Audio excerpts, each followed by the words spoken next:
têm aberto as perguntas enquanto vocês pensam, escrevem. Enquanto as pessoas falavam, eu lembrei de uma anedota. Ficou famosa no YouTube, mas quem conta é o Sponville, o francês. No seu livro, O Espírito Ateísmo, quando ele vai tentar defender que, embora ele seja ateu, é possível ter valores e ter uma certa espiritualidade. E aí ele conta a história de dois judeus que passaram a noite discutindo se Deus existia ou não. E acabaram concluindo que Deus não existia. E foram dormir.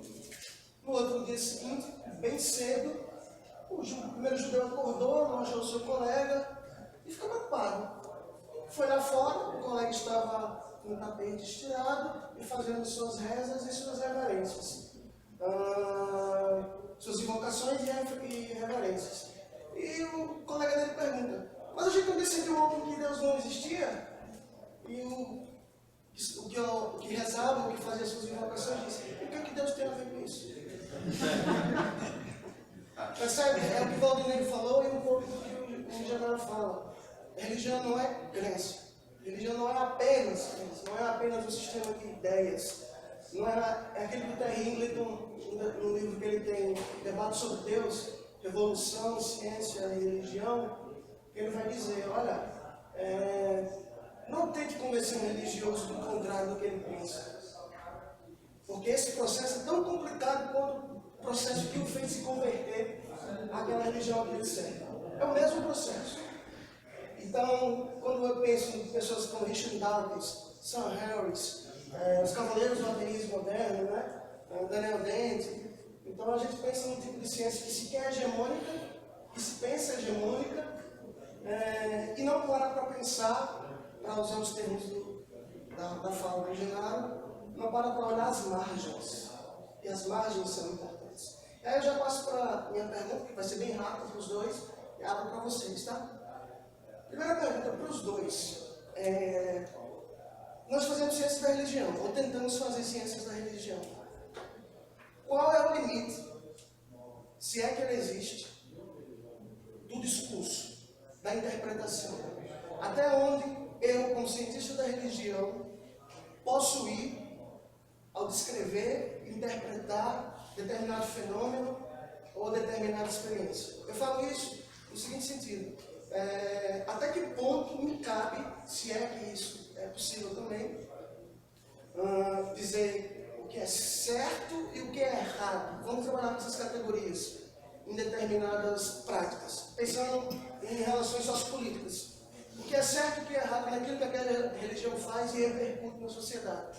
Como cientista da religião, até onde eu posso ir? E a segunda pergunta, já mais um pouco direcionada a Genaro, que é um conflito que ele me fez sair de sala de aula, que até hoje eu não resolvi, que é um problema com o relativismo, que é exatamente isso que ele falou, mas pretendo resolver. Bom, se a ciência, se o produto final da ciência é entregar a objetividade, naquilo que ela analisa, por que admitir o relativismo? Tudo bem, eu consigo entender quando nós falamos sobre relações humanas, mas quando nós estamos analisando outros tipos de objetos, cabe o relativismo? Penso nisso, por exemplo, para dar um exemplo caricato. A Terra não é redonda. Exemplo caricato. A Terra não é redonda. Como nós discutimos isso? Se o produto final da ciência é entregar a objetividade, e o relativismo é importante no que diz respeito a tratar os fenômenos das relações humanas, como isso se dá? Então, são essas duas perguntas e depois a gente vai para a Terra. Certo e errado, entendeu? Vamos lá. Bom, tentando ser coerente com a fala que eu fiz há pouco, assim, a ciência não consegue responder o que é certo e o que é errado, ela precisa responder. Embora eu vou cunhar uma coisa aqui também, que tem a ver com essa coerência, tudo que eu falei é permeado com uma ideia de projeto. Então, uma coisa é como a gente projeta que a ciência aconteça. Outra coisa é a prática. E aqui eu acho que nós tivemos duas falas que são permeadas por isso, né? A antropologia quis revelar, a prática da ciência como um todo, não é da ciência da religião, tem hora que ela desconecta do seu projeto. Aliás, vários momentos, né? Não é tem hora. A todo momento, né, esse projeto é ameaçado. Agora, de um certo ponto de vista, isso não desqualifica o projeto. Você mantém o projeto como um instrumento para lidar com a realidade. Aí é que está, né? O quanto esse instrumento consegue falar a respeito de certo e errado, né? É complexo. É complexo. Essa é uma questão sofisticada, complicada, né? Sobretudo no mundo de hoje, que se tornou muito comum aceitar o relativismo enquanto um projeto também. É curioso, né? Na minha cabeça, assim, existe relativização e existe relativismo. Existe uma relativização que é uma constatação, ela advém da prática. Não é uma postura política. Ela advém da prática, sem a qual determinadas ciências não caminham. E aí faz parte da sua primeira pergunta, né? Até onde a gente pode ir para entender uma religião? No máximo que a gente conseguir, sabe? Curiosamente, né, eu costumo ensinar isso nas aulas de introdução à ciência da religião entre crentes com os crentes. Então, existem certas coisas que a gente não faria, porque a gente não acredita. Mas se você vai participar de um ritual para poder pesquisar pessoas, você vai ter que, em algum momento, abrir mão das suas próprias convicções para recuperar essa racionalidade depois. Mas é depois, na prática, na convivência entre crentes com os crentes. Né? Se tiver que rezar, se tiver que orar, se tiver que fazer determinadas coisas, é o mais profundo possível. Isso gera relativização. A antropologia não inventou o relativismo como uma ideia a ser imposta para a humanidade. Não, foi na prática. Foi um cara com a cabeça de francês convivendo com uma pessoa que tinha uma outra cabeça e entrando em choque. É isso que produziu as teorias do relativismo. Então, por um lado, eu trabalho com essa ideia, sabe? E aí, como que a ciência, nessa condição, ela vai estar nas possibilidades de responder o que é certo e o que é errado? Não vai. John Locke, ele falava que só tem um jeito de resolver isso. É você proibindo nas religiões tudo aquilo que é proibido fora das religiões. E permitindo nas religiões tudo aquilo que pode ser permitido fora das religiões. Mas atendendo a outros critérios éticos estabelecidos no contrato social. É o contrato social que diz o que é certo e o que é errado, o que a gente vai admitir como certo ou como errado dentro da nossa sociedade. A partir desse contrato social, dentro das religiões, a gente permite tudo aquilo que for permitido. Quando a gente faz um churrasco, a gente não pode matar animal e desperdiça a carne, se bem que não está podendo muito porque o preço está lá nas alturas, mas enfim, a gente não faz. Então, a pessoa quer fazer isso em nome de uma religião, que seja permitida a ela fazer. Né? A minha pergunta é mais no sentido assim, como essas práticas tentam determinar ou invadir ou influenciar a vida pública? Aí é que tá. Porque o contrato social está sempre em movimento. Então você vai ter sempre um embate de pessoas tentando usar da sua fé, da sua religião, né, para poder alterar esse contrato. E aí a gente vai ter os conflitos que a gente tem hoje no espaço público. A grande questão é se as pessoas têm a noção de que estão no contrato social.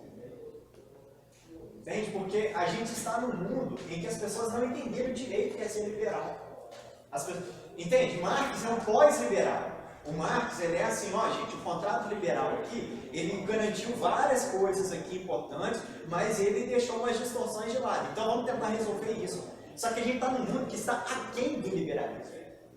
Porque as pessoas não entenderam ainda que se nós ficarmos enfrentando e tentando impor a nossa fé aos outros, vai acontecer duas coisas. Primeiro, a gente vai acabar morrendo de fome, porque era isso que acontecia na Inglaterra, né? Toda vez que um impunha a sua religião como a religião de todo mundo, você tinha crise de miséria, porque um invadia a propriedade privada da religião rival, né? E aí você tem uma confusão.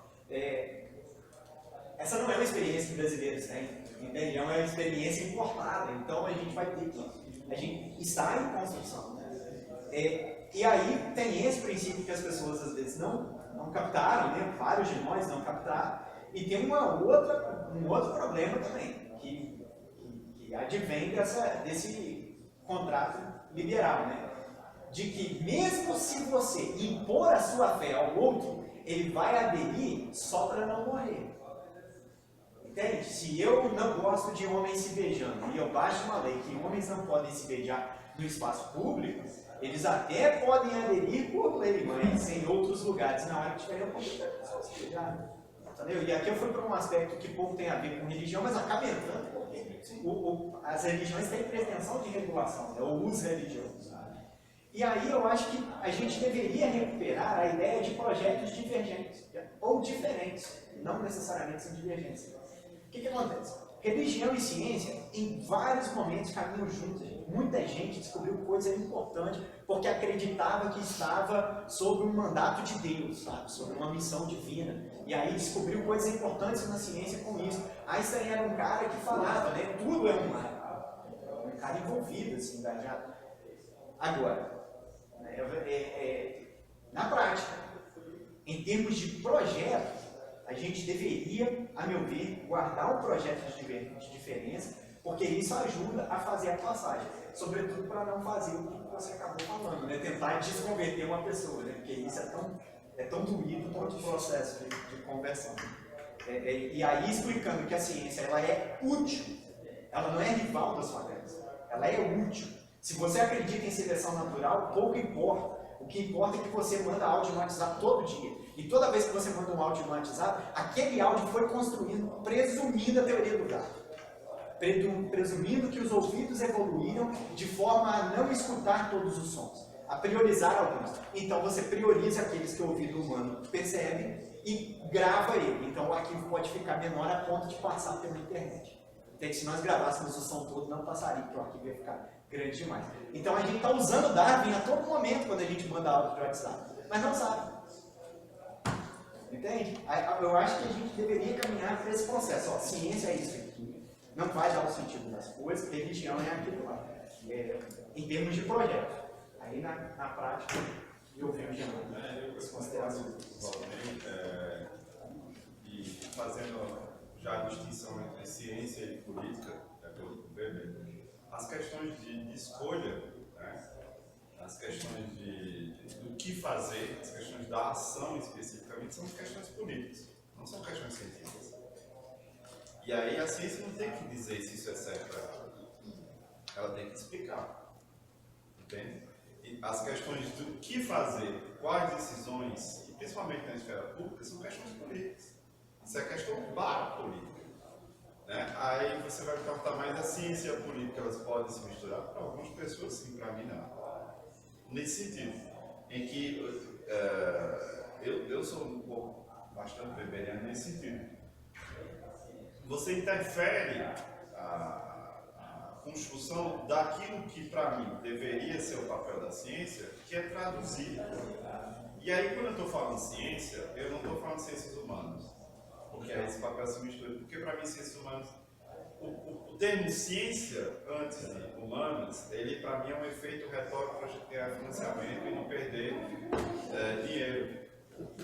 Porque isso não significa diminuir as ciências humanas, né? De forma alguma. Significa que se a gente observar direito que nós fazemos ciências humanas, não é ciência, como a gente pensa ciência. E é exatamente que a gente perde muito tempo dizendo, olha, ciência é isso, ciência é tal, quando na verdade, ciência, quando foi pensado essa categoria, lá no século XVIII, século XIX, foi construída, ela foi pensada especificamente para um tipo de conhecimento em que se poderia reproduzir os fenômenos. E reproduzir significa que eu tenho que tirá-los do seu contexto inicial e colocá-los, né, num laboratório em que eu possa testar, verificar e estabelecer resultados. Seres humanos nunca vão entrar nesse laboratório. E quando foram, não deu certo. Né? Mas o que é que nós fazemos em ciências humanas? Estabelecer exatamente aquilo que talvez aí sim seja o nosso foco. que as religiões sempre tentaram, mas é insuficiente para um mundo como é hoje, de bilhões de pessoas no mundo, que é estabelecer uma relação social, né, em que as esferas que nós estudamos, econômicas, as esferas do poder, as esferas do conhecimento, elas não nos matem e construam algo, como faria, civilizatório, entende? Algo que faça a gente sair, de certa forma, de relações que a gente costuma chamar de relações bárbaras, de violências, que a gente deixe de resolver as coisas na porrada, né? Entende? Então, as ciências humanas é um diálogo entre humanos, um diálogo rigoroso, sistemático, sim, mas é uma reflexão sobre esse diálogo. E aí, quando o Valdir estava falando do francês, quando ele encontra no Nascimento da Antropologia algo que não seja europeu e ele se choca com isso, aí é que esse diálogo é importante, porque a antropologia diz: peraí, não é simplesmente eu entender esse cara. Significa que eu só vou me entender se eu travar esse diálogo, que é recíproco, em que ele esteja fazendo a mesma coisa e a gente concorde com isso. Nenhuma ciência fará isso. Apenas um diálogo, uma hermenêutica, né, em que a gente possa tirar da academia, de uma sala de aula, de um laboratório, esse pensamento que a gente vai ter que construir uma monografia, uma tese. Não, o que de fato serve às ciências humanas é melhorar esse diálogo, né? Fazer essa ponte, né, funcionar de certa forma, sem que a gente se esmague, e de uma reflexão crítica que possa servir para mim e para você.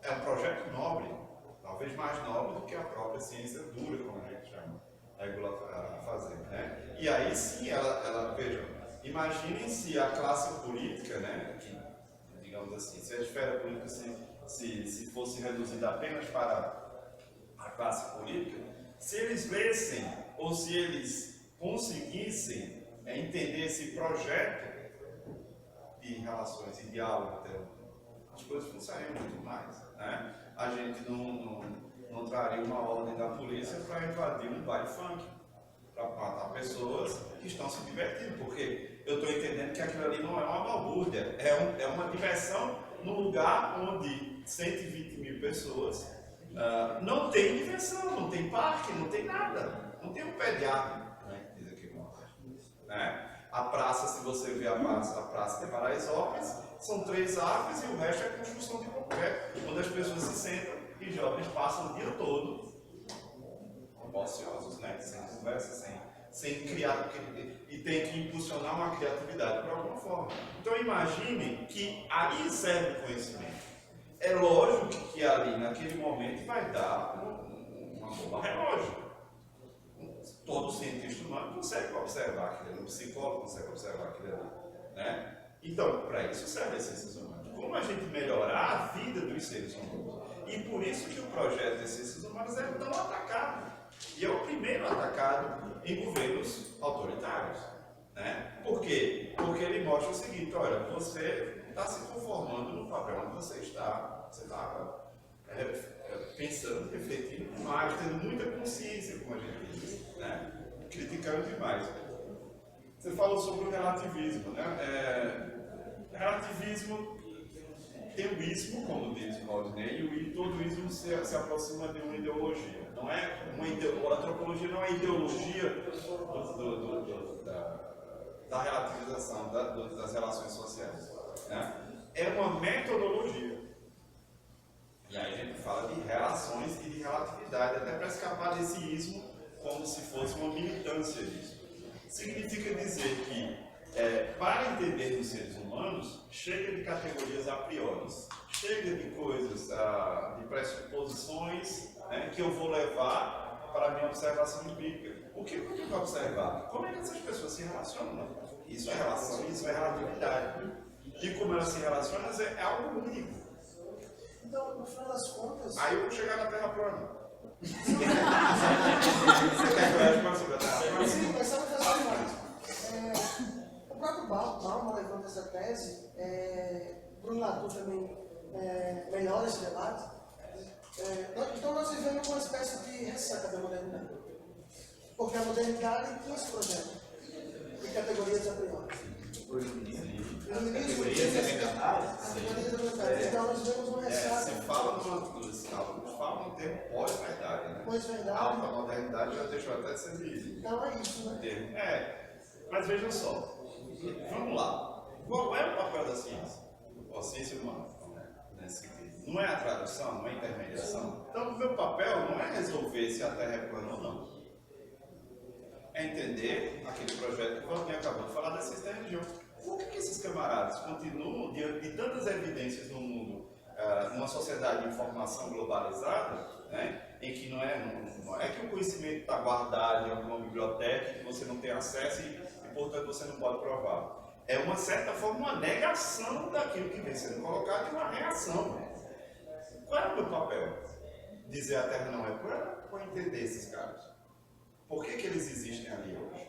Né? O que eles estão fazendo hoje? Por que se produz um grupo chamado terraplanista no mundo como hoje? Esse é o papel da ciência. E não tentar dizer, não, olha, vocês são burros e a Terra não é plana. Permite uma parte, olha só. Como cientista humano, eu fico quieto. Aí beleza, né? Eu também tô doido, né? Para fazer uma tese sobre terraplanistas e descobrir para quantas anos. Agora, você imagina um biólogo, dando aula de biologia, e um menino cheio de YouTube terraplanista na cabeça, entendeu? Cheio de planista que dá aula para ele. Sim. Como é que você resolve? Conversando com o cientista humano da sua escola. chamando de psicólogo. Porque vai atrás de confronto. Não tem como não entrar. Que é tão lógico como tentar falar para as pessoas que a falsidade, o imposto de tem que consumir para ser feliz, na verdade, estou falando disso, que é uma construção tão lógica como qualquer outra, porque a falsidade primordial são outras que é a separação do homem com sua própria essência. É um sentido profundo da felicidade. É um sentido profundo de saber que o observador da realidade que está observando não está isolado e que a essência do observador muda tudo, não só o que está fazendo, mas a comunicação do que está tentando compreender. Por exemplo, é a ponto da realidade. Ligam e interligam tudo que vocês falaram naquele ponto que está ligado. Por exemplo, quando você apresenta atrás com a missa.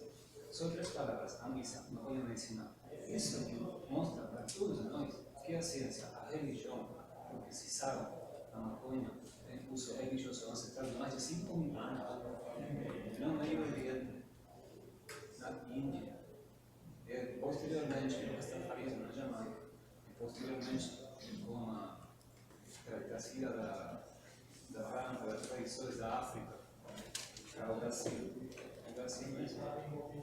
Então, há muitos frentes onde muitas coisas conceituais da mente humana, da mente científica, aristotélica, darwinista e descartiana, fazem nada.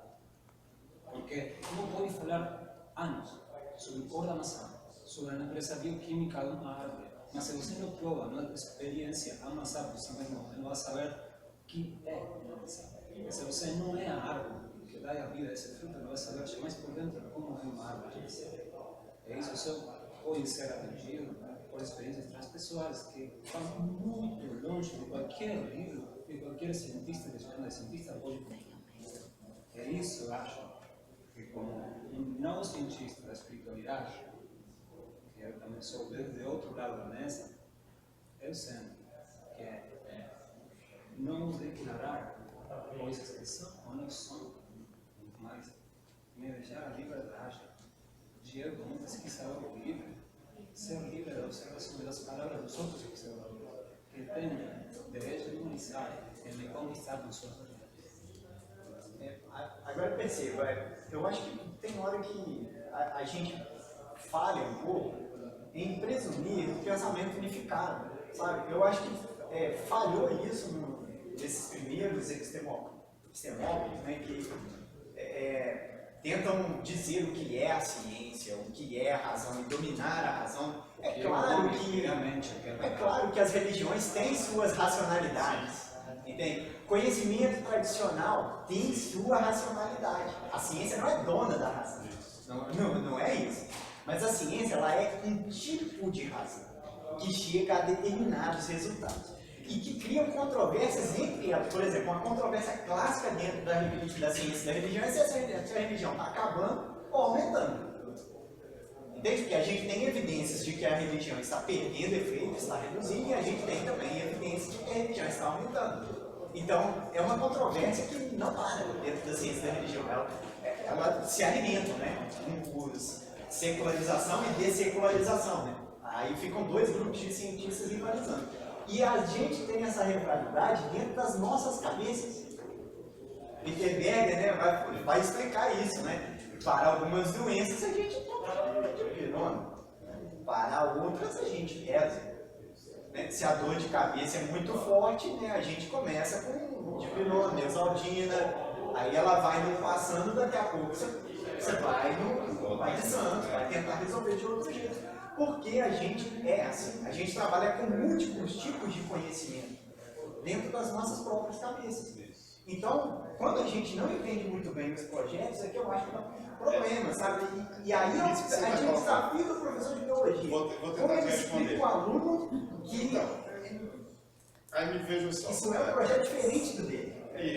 Isso é projeto não só de biologia, de geografia, né? Também, principalmente.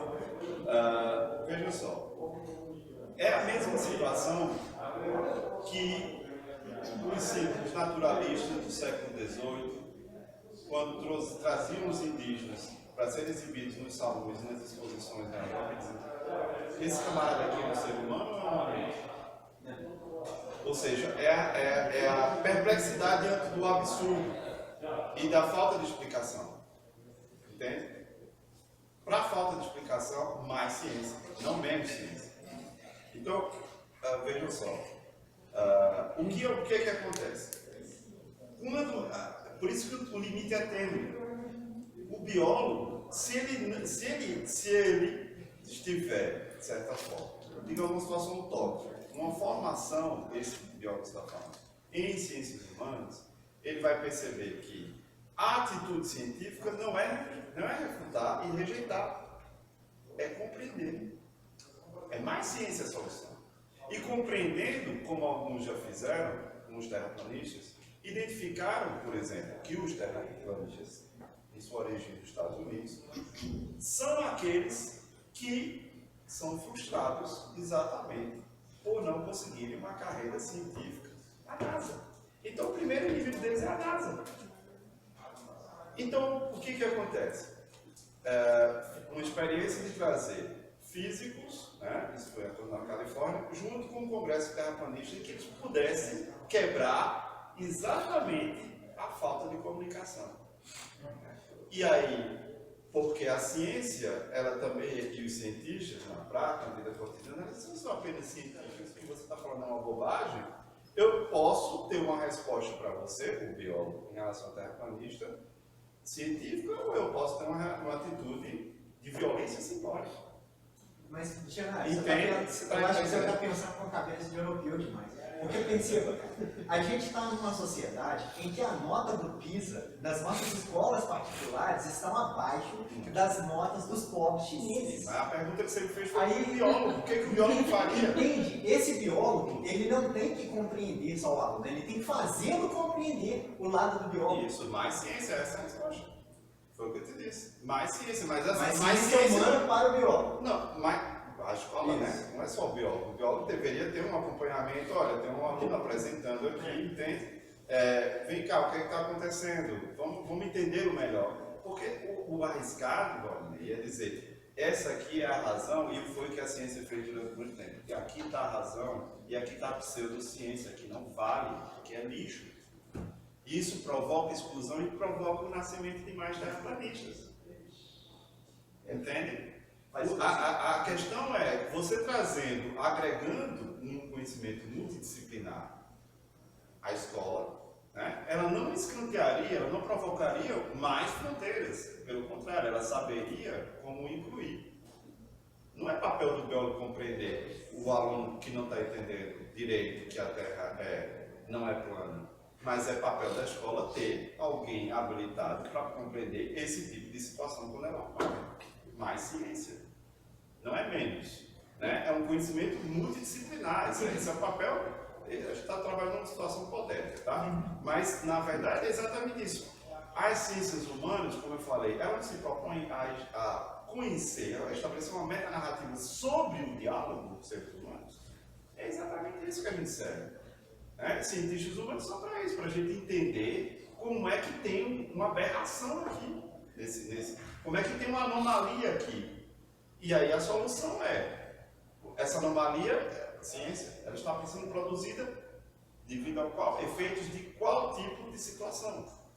Aí você traz mais conhecimento para iluminar aquilo que parece ser um monstro. E aí, só para terminar o que eu estou querendo colocar, vejam só. No meu exemplo que eu tracei para vocês, que eu conheci, Foucault fala que antes usando Canguilhem, né, antes de algo se tornar científico, né, ele precisa estar na verdade. Ele não precisa dizer apenas a verdade, ele precisa estar na verdade. Porque antes disso ele é um monstro, ele é uma aberração. Isso que você está dizendo, o cientista, digamos que um cientista estabeleça a partir de suas pesquisas uma teoria em que ele encontre algo que ninguém disse. Ele está fora da verdade, ele está trazendo um monstro. Né? Aí vem o papel das convenções, a ciência como uma relação social. Ele precisa não apenas convencer, tem uma relação política aqui. Né? Ele precisa, de certa forma, entrar no jogo da verdade. Então, veja, aquilo que é ciência e que não é ciência, e o terraplanista está mostrando para a gente muito bem isso, né? Não é a falta de explicação científica apenas. Há uma relação social ali que está sendo produzida. Né? Como eu te falei, os caras lá, eles querem ser cientistas e são frustrados. Foram barrados em algum momento, né, numa banca, no TCC, não conseguiram um diploma, né, e aí eles estão com raiva de alguém. Se eu não entendo que a ciência também é isso, produção de efeitos de poder, produção de efeitos de mais distinções, porque a modernidade é isso, né? O projeto da modernidade é purificar as coisas. Aqui estão os puros, aqui estão os impuros, e cria-se as fronteiras. Só que, se a gente observa, na verdade, esses puros e impuros não existem, eles estão lá transitando o tempo inteiro. Então, aquilo que você é em determinado momento, você pode estar no outro lado.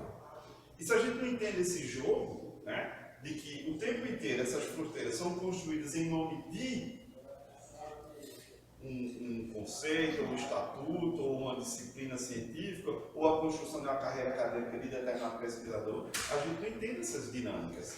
Né?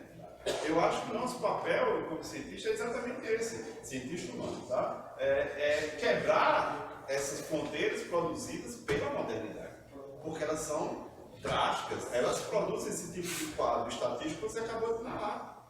Porque, em nome, de certa forma, de um projeto de nação, a gente exclui pessoas que não são, teoricamente, no discurso oficial, capazes de entrar na academia, capazes de ter uma escolaridade. Aquelas pessoas que estão lá em Paraisópolis, elas provavelmente não servem, né, como projeto de sociedade.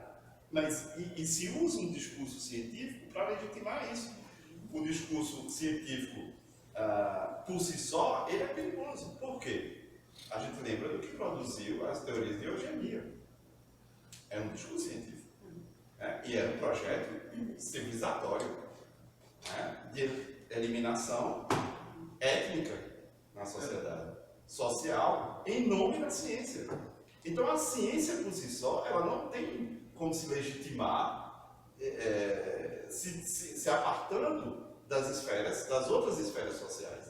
Ou a gente entra como ciências humanas mostrando que essas fronteiras estão o tempo inteiro sendo negociadas, construídas, derrubadas, ou a gente elege a ciência novamente como um projeto de discurso moderno de que ela é o conhecimento hegemônico e os outros não têm tanta validade. Não é isso que você está dizendo, eu sei que você não é isso. Mas assim, é o perigo de dizer a ciência está acima. A ciência como C maiúsculo e discurso no singular. E que não existe.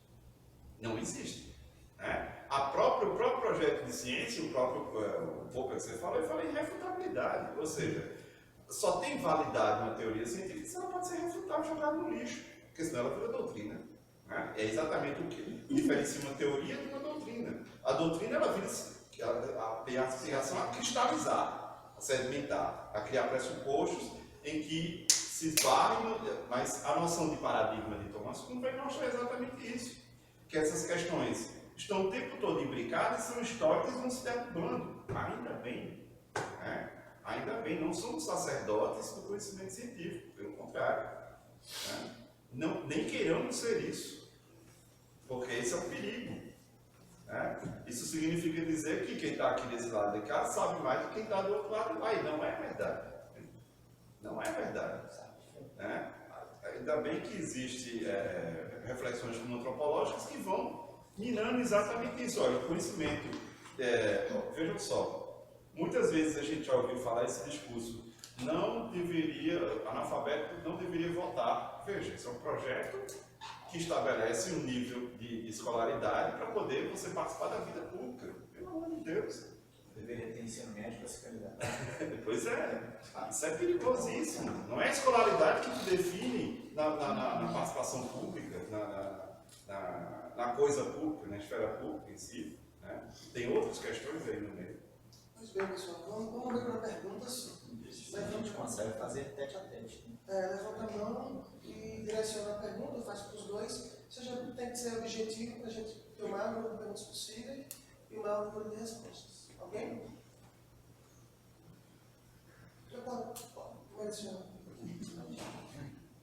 Professor Genaro,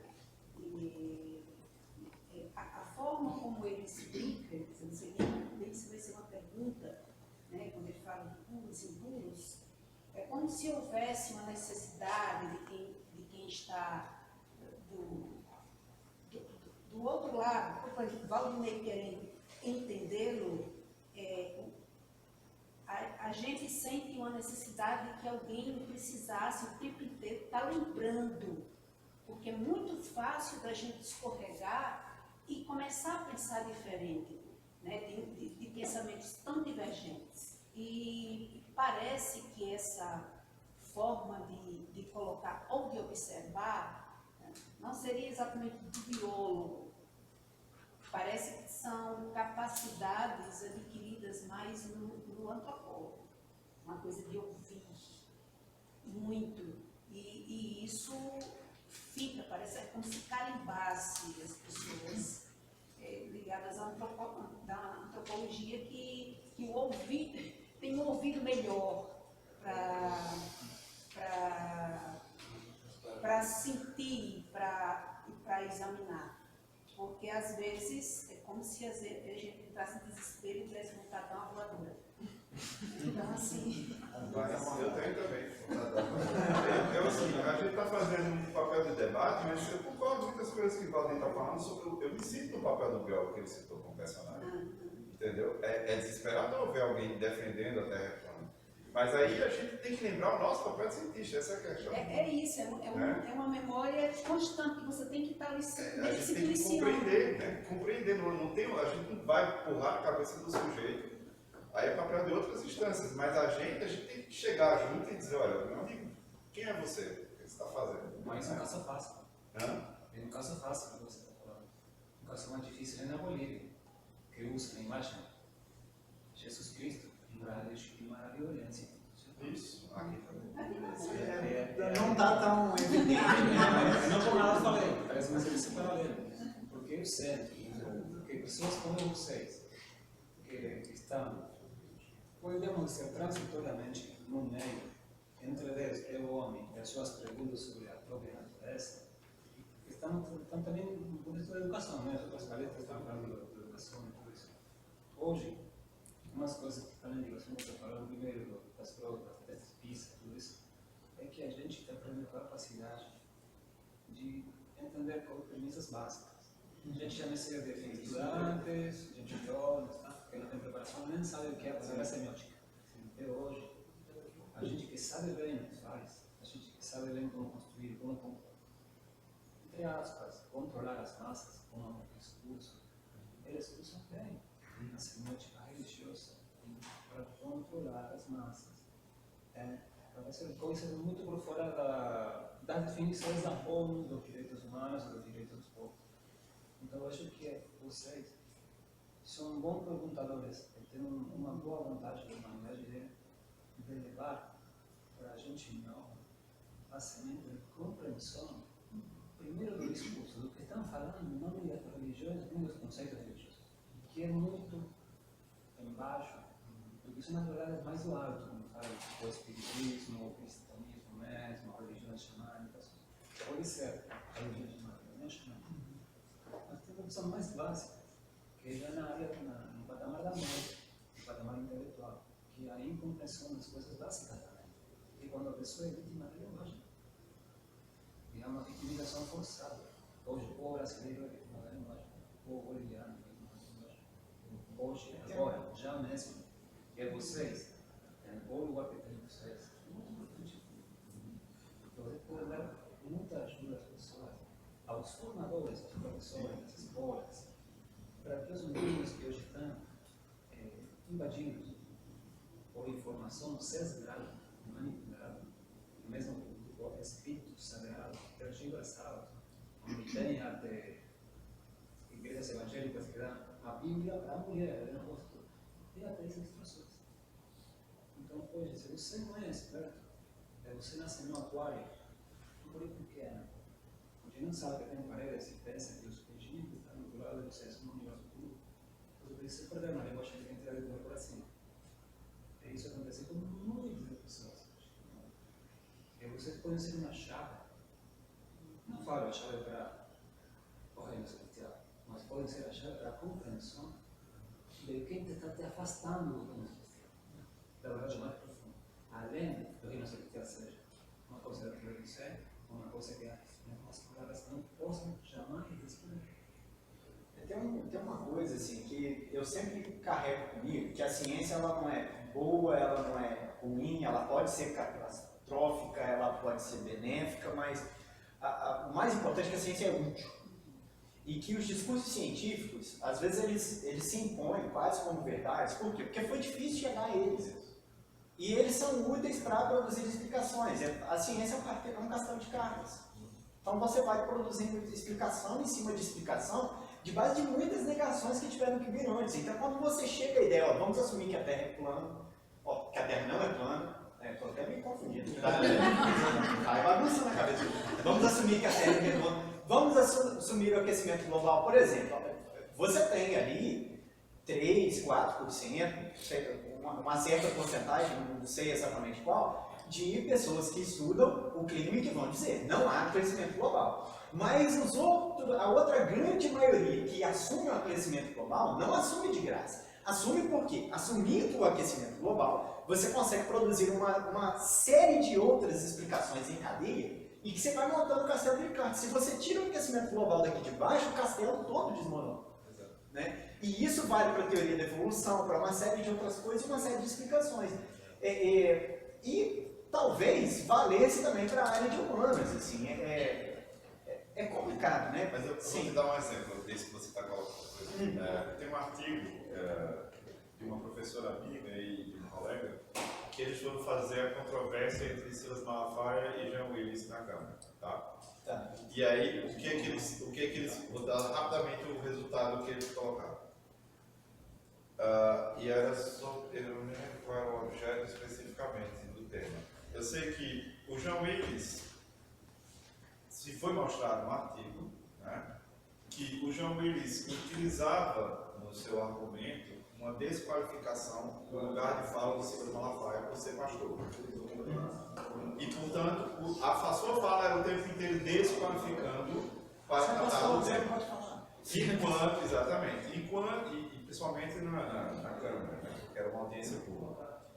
E enquanto o Silas Malafaia disse, olha, eu estou aqui falando não como pastor e eu quero utilizar os argumentos da psicologia.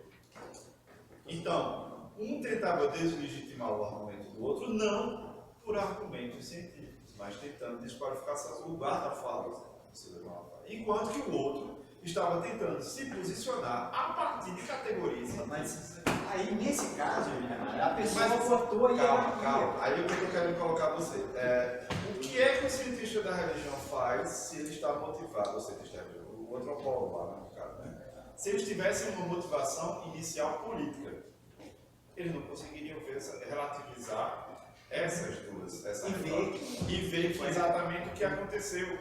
Entende? Eu acho que esse é o ponto. A gente tem que observar, e volta a ver, o que é o papel da ciência. Entende? E quer dizer que o cientista não pode se transformar, ter uma militância? Pode, mas é preciso saber exatamente o que é o que você colocou. O que é que eu estou caminhando com as ferramentas da ciência e o que é que eu posso fazer? Quando eu vou para a esfera política, o que é que eu posso fazer? Para a gente não sair ultrapassando uma coisa com a outra, entende? Esse é o meu ponto de vista. A gente precisa sempre estar vendo, como cientistas, o que nós podemos fazer. Como atuação política, eu sou cidadão, eu posso fazer milhões de escolhas, inclusive contraditório ao que eu estou falando, né? O que eu estou fazendo. Eu posso ter um outro posicionamento político. Mas enquanto cientista eu não posso fazer. Eu tenho que observar exatamente aquilo que minhas ferramentas, meus instrumentos metodológicos me direcionam. E minha pergunta, lógico. Né? Isso não é porque você está. Bem, eu quero fazer uma pergunta exatamente sobre a questão exatamente da cultura, ciência e religião. Nós estamos vivendo tempos difíceis a nível de governo federal, com esse governo que está aí, de caráter fascista, né? Inclusive, né? Com muitas posições. E aí, eu quero exatamente situar a questão que está aí da cultura, a mudança que houve na cultura, em que os gestores da cultura, a começar pelo secretário, né, que faz o papel do ministro, não existe mais o Ministério da Cultura, em que ele coloca que claramente que para se fazer cultura é necessário que a cultura seja limpa, digamos assim, ela tenha um caráter de beleza, de grandes obras clássicas, né? E que tem que ser voltada para uma conveniência da família, de Deus, da sociedade, né? E tira o caráter principal da cultura, da arte, né? Que é a liberdade de expressão, e passa a censura, a vigia aparecendo aí, já está aparecendo a questão da censura com muita força, né? Aí eu quero saber a nível, em termos de ciência, e se inclusive direcionando, dizendo que a partir de agora os editais, os grandes editais não vai mais ser indicado para os artistas, a começar mas sim voltado no caso, para as congregações evangélicas que estão com o governo, né? Então é em cima disso que está aí, né, desse caráter, né? Eu não estou querendo nem parcializar, mas eu quero saber qual seria a saída em termos de ciência para vencer isso que está aí. Eu sei que é difícil, né? Mas é fazer uma reflexão para ver como seria possível reverter o jogo, né, em termos para a cultura. Nós hoje temos duas situações, dois cenários, né? Temos um cenário nacional em que não existe mais recursos para a arte, eu sou poeta, sou escritor, a gente não conta mais com isso, né? Mas a nível de Nordeste a gente começa sem dinheiro mesmo com a situação, mas começa o próprio governo se juntar e formar o consórcio Nordeste para ver se a coisa avança, né? Entendeu?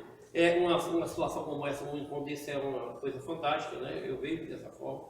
E a gente começa a discutir ciência, que é fundamental. Eu queria saber exatamente qual seria a saída. Né? Ou a possível saída, ou uma estratégia interessante para a gente avançar. Deixa eu falar sobre isso, né? Seu Ivan, lá enquanto isso, para fazer o seu Ivan, né? Isso. Ivan, como cientista, assim, me preocupa mais de como chegamos a isso do que o que fazer daqui para frente. Porque toda doença, quando a gente vai tratar ela, a gente precisa ter um bom diagnóstico, porque você aplicar o remédio errado. Tá o diagnóstico errado. Então, o que acontece? Não é fácil ser um doutor em ciência da religião nesse país. Aliás, em poucas, né? Pode ser alguma banda. Por quê? Porque você é atacado pelos religiosos, inclusive da sua religião, porque ninguém te entende como é que você está querendo aplicar ciência à religião. Depois, você é mal compreendido pela família, você vai explicar o que você faz para viver. É um negócio, não é muito fácil, né? Você vai no interior para explicar para os parentes do interior o que você faz da vida, é complicado. Ah, você é pastor, né? Ou um padre, sei lá, alguma coisa desse tipo. Né? E depois, entre os pares cientistas, também nada, né? Porque está todo mundo cortando verba, inclusive eu confesso aqui que eu estou um pouco... Deixa pra lá. Mas eu estou um pouco chateado, assim, porque faz umas verbas que a gente perde na área de humanas aí, e não é com esse governo que começou isso, né? Lembremos bem que a dona Dilma queria ser tão técnica que queria tirar filosofia e sociologia do ensino médio, né? Vou me manter minha calma aqui para não xingar, mas é terrível. Mas o que acontece? Aí você fica assim, eu não vou financiar a ciência humana, e das ciências humanas, essa tal dessa ciência da religião, aí isso não serve para muita coisa não. Aí sabe o que vai acontecer quando você não faz ciência da religião? Vem outro e faz. E aí o cara estuda a nossa população e descobre que os evangélicos são, via de regra, mais pobres e mais pretos que a média da população. E aí se você quer emplacar um governo impopular, a favor de barão, de rico, de banqueiro, e você não tem como entrar nas camadas populares, o que você faz? Você faz ciência e instrumentaliza. Você faz o diagnóstico. Os evangélicos são mais pobres e mais negros do que a média da população. E com um detalhe, como eles estão em alta tensão com a população que é majoritariamente católica, eles preferem mídias alternativas. Eles usam o WhatsApp, usam o YouTube, usam o Instagram acima da média da população. E aí você pega isso e instrumentaliza politicamente e faz essa campanha avançar. Entende? Aí todos os meus colegas de esquerda que queriam vetar a ciência da religião, agora estão todos apavorados, correndo, defendendo pós-doutorado, sei lá das quantas, querendo estudar pentecostalismo. Vai fazer errado. Por que vai fazer errado? Porque vai vir com toda essa vontade que o Genaro acabou de falar ali, que tem que ser controlada. Você não pode pesquisar uma religião querendo atacar ela, você não vai entender ela. Pronto. Entendeu? Aí um monte de gente está atacando a lei da música gospel porque é no governo Bolsonaro, você fala, não gente, a lei da música gospel começou a ser desenhada lá atrás. Ele tem valor. Com Lula, com Dilma, é outra coisa. Vocês não podem simplesmente atacar uma religião porque a religião está assim ou está assada. Mesmo com tudo que aconteceu ano passado, assim, alguns colegas aqui trabalhando com estatística dizem que 1 a cada 4 evangélicos é verdade. Então, há controvérsias, né? Vamos pensar assim. E aí, daqui para lá, o que eu acho que a gente veio de fazer? Vou copiar a fala do Genaro. Mais ciência. Fazer um diagnóstico correto de como chegamos a isso e avançar. E agora, gente? Tipo assim, vocês já perceberam, né? Eu tentei esconder minha esquerdismo o máximo que eu pude, mas não tem jeito, meu pensamento é canhoto. Né? Aí científico. Aí perceba-se. O Bolsonaro e o seu governo, ele é um governo de ocupação. Ele é um governo disruptivo, né? Está em moda agora a palavra, né? Disruptivo. Então ele veio para quebrar ou ser quebrado. Ele vai quebrar. Entendeu? Ele vai quebrar. E aí a gente vai ter que catar os cabos depois e refazer. E agora, com todos os ataques que eu estou vendo cada vez mais severos, as pessoas que não são de determinadas religiões fazendo, assim, o diagnóstico que eu tenho é que esse governo fica aí, ganha o segundo mandato, faz sucessor e bola pra frente. Entendeu? Eles vão tocar. Porque o diagnóstico que a gente tem é esse. E os meus colegas, assim, primeiro não queriam pesquisar religião, porque a religião não era importante. Aí agora quer pesquisar para poder atacar. Entendeu?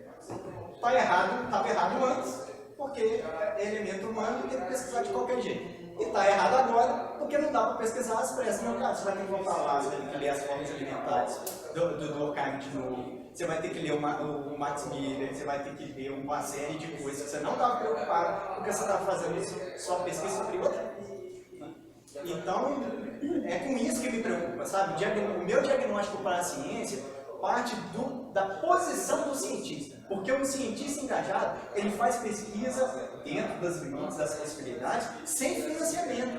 A gente tira do bolso porque brasileiro cientista só faz pesquisa assim, tirando do próprio bolso. A verdade é essa, né? Então, a gente faz. Agora, o problema é para onde esses cientistas estão olhando. Então, isso antecede o pedido do financiamento, isso antecede o realizar eventos, isso antecede tudo. Então, é com isso que eu me preocupo. Eu concordo, inclusive, o seguinte, que existe, inclusive, muita música nossa de qualidade, como bela poesia, sabe? Como também, e aqui eu já até levando uma ideia, como nós não podemos generalizar e dizer que o rock é satânico, todo rock é satânico. Existe o rock que tem o modelo satânico lá, mas tem o rock. Já saiu o Oficina G3 sem carrega de deixa eu ver aqui, a gente está ocupando esse espaço assim, um pouco atrasado já. Aí, alguém não assinou a lista de sorteio de livro? Você não assinou? Eu assinei para você sortear. Aquela lista. Eu só queria perguntar, o que nós estamos vivendo hoje, pelo menos da minha pequena questão, é que nós vivemos isso há algumas décadas passadas. Onde a religião tenta brigar, vamos dizer assim, com a ciência. Né? Então eu queria também vocês falassem, será que está acontecendo a mesma coisa? Eu não sei se a religião está brigando com você. Assim, a minha fala. Na religião, quando eu falo assim, você vê que o próprio Marcelo falou, né? É que não é essa que assume falar. Então, é isso que eu é ligado muito mais à questão moral. Se a gente pensar a moral, não está só na religião. Né? Aí separar as coisas. O que eu queria deixar claro é que a questão da separação e da delimitação desses saberes é preciso o tempo inteiro ser interrogadas e não tratadas como a priori. Principalmente para a gente que faz ciência da religião. Entende? Por quê? Porque nem existe, como o Valdir colocou, a religião verdadeira, ou a religião, nem há ciência verdadeira e há ciência.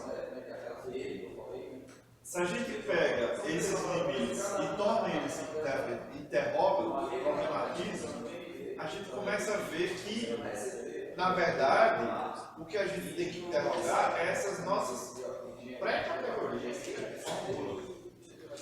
E aí o projeto continua sendo, aí eu concordo com o projeto continua sendo sair do senso comum, gente. Para sair do senso comum não tem outra forma inventada na humanidade. É colocar um ponto de interrogação. Entende? Então vejam, não foi só o Bolsonaro que foi atrás dos evangélicos. O Sérgio já tinha feito isso há muito tempo. Nem a religião e nem o tempo de Fernando Henrique se escapava de se discutir com os religiosos. Nós não somos uma sociedade laica, muito menos um Estado laico. Então, a secularização não é uma questão dada a priori, é uma pergunta. Em que ponto está a secularização? E onde está a laicidade? Não é um ponto de partida, é um projeto de pergunta para você responder na sua problemática. Porque senão, aí vem como o Valdemir está colocando, eu vou importar a secularização, a laicidade de outros estados nacionais, e aí vai dar, perdão a palavra, M3 pontos. Por quê? Porque todas as vezes que nós projetamos aquilo que queremos ser em modelos de outras culturas, outras sociedades, não deu certo. Entende? Então, assim, só para tu ver, a questão é, vejam só, hoje saiu um artigo, não sei se vocês devem convidar a ler, eu acho que é da Eliane, eu não vou citar o autor porque eu seguro se foi dela autoria, mas que dizia, às vezes a gente fica discutindo coisas e a gente não reflete muito bem. A aproximação o que acontece hoje nas nossas democracias foi aquilo que nós reivindicamos, talvez, durante muito tempo. Os presidentes como Trump e Bolsonaro, eles não são menos democracia. Nunca houveram tantos presidentes que saíram de protocolos cerimoniais estabelecidos por partidos e dialogam diretamente com a população, não é isso que a gente pede? Qual é o presidente que conversa diretamente com a população? E não precisa das mídias tradicionais para poder você ter acesso. Então isso provoca, de certa forma, uma reflexão sobre que menos democracia é essa em que o presidente rejeita a Folha de São Paulo e a Globo e fala com você diretamente de sua casa pelas redes sociais. Isso não significa, eu não estou colocando as coisas do ponto de vista, isso é bom ou ruim, tá? Isso traz mais perguntas.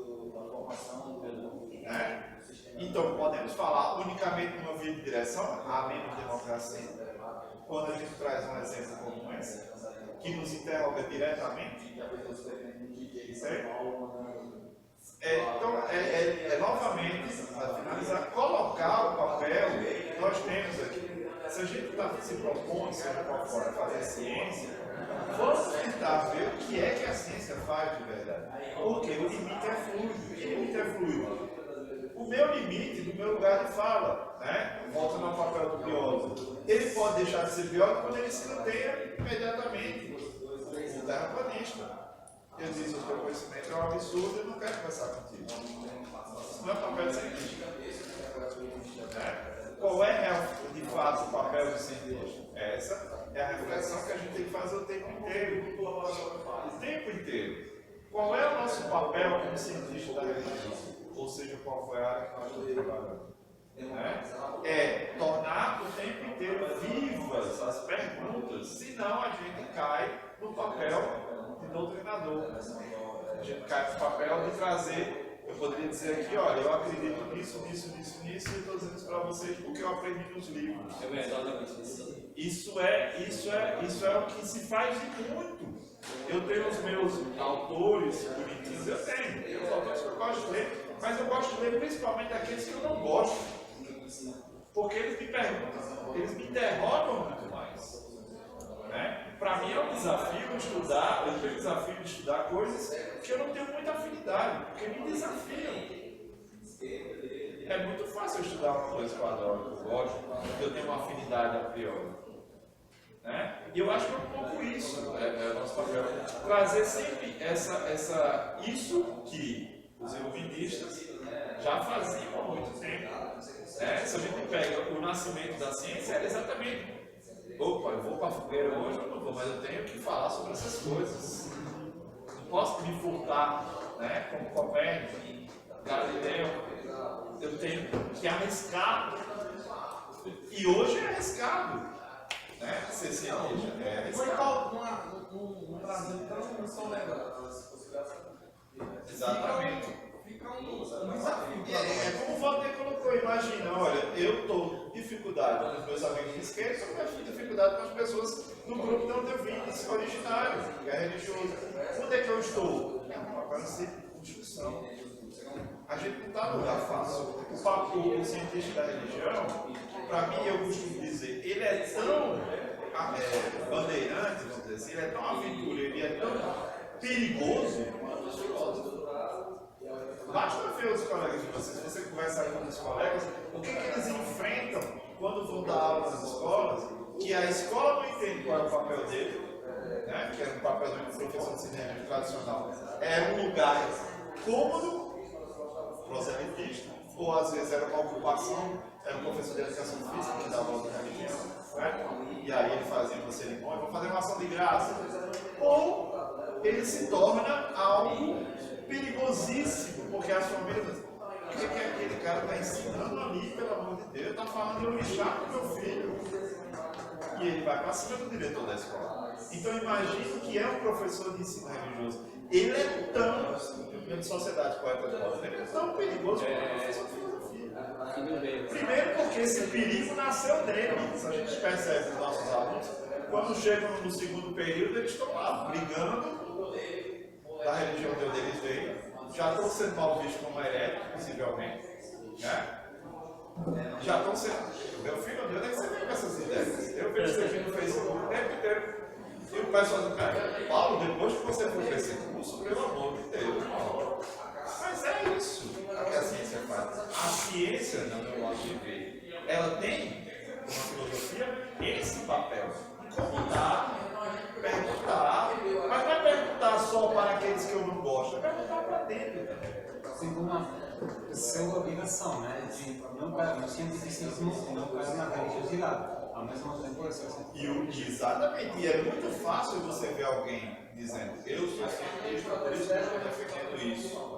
Quando na verdade o papel dele ali já está sendo outro. defendendo as suas coisas como pessoas. Que é isso que tem a ver. Com escola, exatamente. Né? E é isso que a ciência nos ensina. Se a gente pode jogar as teorias científicas na lata de lixo, é porque a gente está aberto ao novo. Está aberto a dizer, olha, isso aqui não funciona mais. Isso aqui não explica mais. Está muito vago. Vamos complicar o negócio aqui, porque tem coisas aqui que precisam ainda ser interrogadas. Está sempre se inovando. Isso, é o espírito de Júlio Verne, na verdade. Né? Indo lá no centro da Terra, não, vamos lá mais para fundo, vamos ver se roda o planeta no balão. O Júlio Verne ensinava os leitores de literatura científica, é isso, ó, desbravar. Desbravar, senão não é mais ciência. Se a gente não desbrava, se a gente não sai dessa interrogação que os evangelhos são um problema, de que a Bíblia é um problema, tem que sair disso. Gente, a gente vive num país com 30 milhões de evangélicos. Tem como voltar atrás, não. Sabe? Tem nem contornar, a gente tem que entender e integrar, porque senão eles se isolam, né? Que é um pouco que acontece muito isso, né? Conversando com quem sabe mais que eu, o Valdir, mostrando isso. Se você forma uma cultura, um segmento, como os terraplanistas, é porque eles não conseguem o que a gente chama de planeta. Se eu não tenho um camarada que não consegue ser físico, ele vai se botar para terraplanista. Você não, estou generalizando, estou fazendo um aspecto mercado. Mas para isso serve a ciência. Vamos compreender que anomalia é essa. Essa é o terreno do bravo. Né? Que coisa é essa que está sendo formada aqui? Né? Compreender. Porque a tarefa de o que fazer, se é bom, né? A sua pergunta, qual é a saída, não é mais ciência. Aí vem a política. O que fazer não é papel do cientista. Definiu bem. O papel do cientista é entender. Porque aí ele se liberta do temos que resolver e fazer alguma coisa desse. A gente ainda não sabe, a gente precisa entender. A ciência ela vai seguir, vai explicar para tomar o conhecimento, né? A política é que vai levar as estratégias para sair. É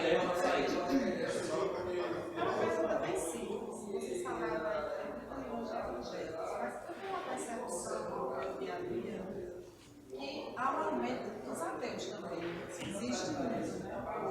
Mas é num número. Os dois maiores crescimentos que a gente tem no Brasil são, curiosamente, se hierarquizar, você vai descobrir que o problema cresce bastante. Embora a demanda está caindo, mas parece que religiões afro está ganhando.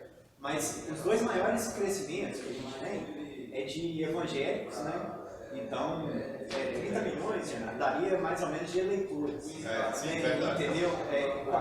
Se pegar os não eleitores, né, crianças, adolescentes, tudo chega nos 42 em 2010, deve estar beirando, acho que no mínimo uns 50 milhões. Daí para mais. Né? Mas o segundo grupo são os sem religião. Só que aí tem um caso curioso. Assim, né? Crescem os ateus, mas num ritmo muito lento. O que cresce mesmo é a pessoa que acredita em Deus, mas não segue nenhuma religião. Está desencantada. Toda e qualquer religião. Exatamente. Aí o retrato da família brasileira seria o vô católico, vou usar no feminino, mas a mãe católica, a filha pentecostal irmã de oração, não, como é que é? A avó católica, a mãe irmã de oração e a filha sem religião. É basicamente isso, né? Você tem uma trajetória também.